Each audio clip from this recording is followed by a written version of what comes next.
In the words of Yogi Berra, it's deja vu all over again. This now will be the 10th resolution dealing with North Korea's nuclear and missile program since 2006. The last resolution that was adopted was in September. This latest resolution is in response to the November 29th missile launch. Let me tell you some of the things that are in this resolution, but most notably you should be aware that the last resolution included sanctions and putting a cap of 2 million barrels for refined petroleum into North Korea. This new resolution reduces that now to 500,000 barrels a year.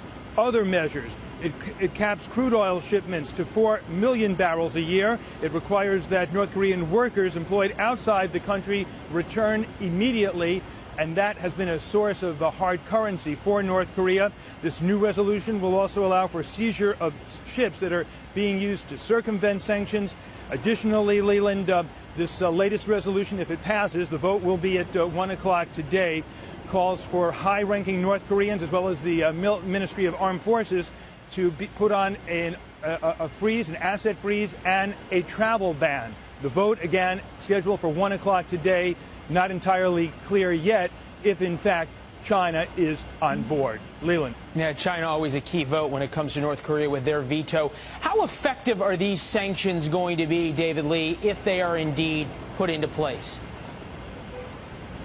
Well, there seems to be no disagreement that North Korea is able to circumvent the sanctions. The question is to what degree. According to a recent report by the Institute for Science and International Security, as many as 49 countries to some degree were complicit in helping North Korea to find a way to work around the sanctions. 13 countries in some way helped North Korea violate the sanctions that dealt with military issues. And among those countries, we're talking about Cuba, Iran, Syria, and Egypt. Why? Well, many of those countries have very poor export controls, and there's also the issue of corruption. An additional 19 countries, Leland, help participate in some way or another of putting up shell or front companies. And among those countries, we're talking about China, Russia, and Iran.